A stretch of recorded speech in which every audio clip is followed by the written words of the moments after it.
क्या 2024 लोकसभा चुनाव में पीडीए का नारा देने वाले अखिलेश यादव आज सचमुच बहुजन समाज के साथ खड़े हैं?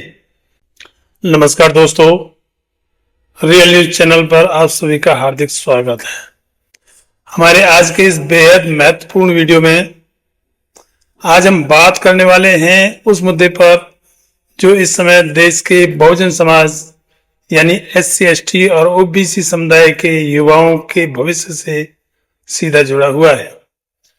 मुद्दा है UGC की नई गाइडलाइन। उस पर सुप्रीम कोर्ट द्वारा स्टे लगा दिया गया। बहुजन छात्रों का देशव्यापी आंदोलन और इस पूरे मामले में समाजवादी पार्टी के अध्यक्ष अखिलेश यादव की चुप्पी। आज हम गंभीरता से इस पर विचार विमर्श करेंगे।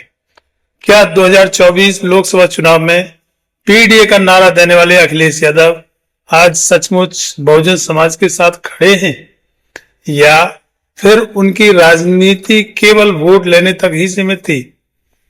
क्या UGC गाइडलाइन पर उनकी चुप्पी SC ST OBC के साथ एक नया राजनीतिक धोखा नहीं है? आज के इस वीडियो में हम इन सभी सवालों का तार्किक और तथ्यात्मक विश्लेषण करेंगे। पीडीए नारे से मिली सफलता की कहानी। सबसे पहले बात करते हैं 2024 के लोकसभा चुनाव की।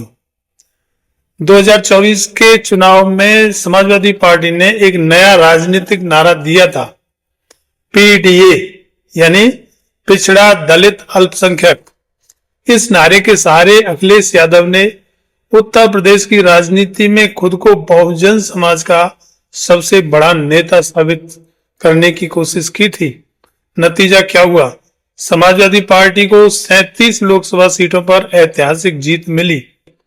मुस्लिम, दलित और पिछड़े वर्ग के वोटरों ने बड़े पैमाने पर समाजवादी पार्टी का साथ दिया था। बीजेपी जैसी मजबूत पार्टी को उत्तर प्रदेश में भारी नुकसान हुआ था। इस जीत के बाद अखिलेश यादव को बहुजन समाज का नेता कहा जाने लगा था। सामाजिक न्याय का झंडावरदार माना जाने लगा। पीडीए राजनीति का सबसे बड़ा चेहरा माना जाने लगा। लेकिन सवाल यह है कि क्या यह पीडीए राजनीति केवल चुनावी रणनीति थी या सचमुच सामाजिक न्याय की वैचारिक लड़ाई? इसका असली इम्तिहान अब सामने आया है और वह इम्तिहान है UGC गाइडलाइन का मुद्दा। UGC गाइडलाइन क्या है? अब समझते हैं कि आखिर यह UGC गाइडलाइन है क्या, जिस पर इतना हंगामा मचा हुआ है। UGC द्वारा लाई गई नई गाइडलाइन का उद्देश्य था विश्वविद्यालयों में बहुजन छात्रों के साथ में भेदभाव को रोकना, SC ST OBC और EWS वर्ग के लिए आरक्षण व्यवस्था को सही तरीके से लागू करना, सामाजिक न्याय के सिद्धांत का मजबूत करना। यह गाइडलाइन मूल रूप से इस बात को सुनिश्चित करती थी कि विश्वविद्यालयों में शिक्षकों की भर्ती में आरक्षण सही तरीके से लागू हो, दलित, पिछड़े और आदिवासी वर्ग को उनका संवैधानिक अधिकार मिले, ऊंची जातियों का एकाधिकार खत्म हो। लेकिन जैसे ही यह गाइडलाइन आई, सवर्ण संगठनों ने इनका खुलकर विरोध करना शुरू कर दिया। इसे मेरिट के खिलाफ बताया गया, कोर्ट में याचिकाएं दायर की गईं और फिर हुआ यह कि सुप्रीम कोर्ट ने बिना बहुजन पक्ष सुने इन गाइडलाइंस पर स्टे लगा दिया। यहीं से शुरू हुआ देशव्यापी बहुजन आंदोलन। बहुजन समाज का आंदोलन और चंद्रशेखर आजाद रावण। जैसे ही सुप्रीम कोर्ट से स्टे आया, पूरे देश के SC ST OBC छात्र सड़कों पर उतर आए, क्योंकि यह मुद्दा सीधे उनके भविष्य से जुड़ा हुआ था। और इस आंदोलन में सबसे आगे कौन खड़ा हुआ? चंद्रशेखर आजाद उर्फ रावण। लगातार प्रेस कॉन्फ्रेंस, लगातार रैलियां, छात्रों के साथ धरना, सोशल मीडिया पर खुला समर्थन और अब 11 तारीख को दिल्ली में बड़े प्रोटेस्ट की कॉल।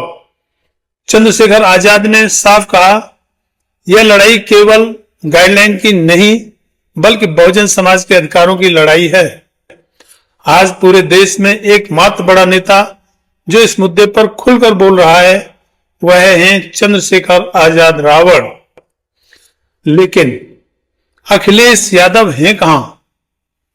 अब सबसे बड़ा सवाल यह है कि जो नेता 2024 में पीडीए का चेहरा बनकर उभरे, जो बहुजन समाज के वोट से ताकतवर बने, वे इस मुद्दे पर बिल्कुल चुप क्यों हैं? न कोई प्रेस कॉन्फ्रेंस, न कोई बड़ा बयान, न छात्रों के समर्थन में कोई रैली, न सुप्रीम कोर्ट के स्टे पर कोई बड़ा बयान। जब पूरा बहुजन समाज सड़क पर है तो अखिलेश यादव की चुप्पी आखिर किस बात की निशानी है? मुसलमानों के साथ पहले धोखा कर चुके हैं, अब बहुजनों के साथ करने की तैयारी है या कर रहे हैं। बहुत से राजनीतिक विश्लेषक यह भी कहते हैं कि 2024 के लोकसभा चुनाव में मुसलमानों ने खुलकर समाजवादी पार्टी को वोट दिया था, लेकिन उनके मुद्दों पर अखिलेश यादव खुलकर नहीं बोले, बुलडोजर अन्याय पर मजबूत स्टैंड नहीं लिया, मुस्लिम युवाओं के सवालों पर चुप्पी साध ली। इस तरीके का धोखा अखिलेश यादव ने किया। अब वही पैटर्न दोबारा दिख रहा है। पहले मुसलमानों की अनदेखी, अब SC ST OBC के मुद्दों पर चुप्पी। तो क्या यह सिर्फ वोट लेने की राजनीति थी? असली सवाल, आज बहुजन समाज के मन में कुछ बड़े सवाल हैं। क्या पीडीए केवल चुनावी नारा था? क्या अखिलेश यादव केवल सत्ता की राजनीति करते हैं? क्या सामाजिक न्याय उनके लिए सिर्फ भाषणों तक सीमित है? क्या वे सचमुच बहुजन नेता हैं या सिर्फ वोटों के नेता? आज का सच यह है कि बहुजन समाज अब जाग चुका है। युवाओं को दिख रहा है कि कौन उनके साथ खड़ा है और कौन नहीं। अगर अखिलेश यादव सचमुच बहुजन नेता हैं तो उन्हें खुलकर सामने आना होगा, यूजीसी गाइडलाइन का समर्थन करना होगा, सुप्रीम कोर्ट के स्टे पर अपना बयान साफ करना होगा, छात्रों के आंदोलन में शामिल होना होगा, वरना इतिहास उन्हें भी उसी कतार में खड़ा कर देगा जहां वोट लेने वाले नेता खड़े होते हैं पर अधिकार देने वाले नहीं। दोस्तों, यह मुद्दा केवल राजनीति का नहीं, हमारे भविष्य का है। आपकी इस पर क्या राय है? कमेंट में जरूर बताइएगा। वीडियो अच्छा लगा हो तो लाइक, शेयर और सब्सक्राइब जरूर करें। जय भीम, जय संविधान।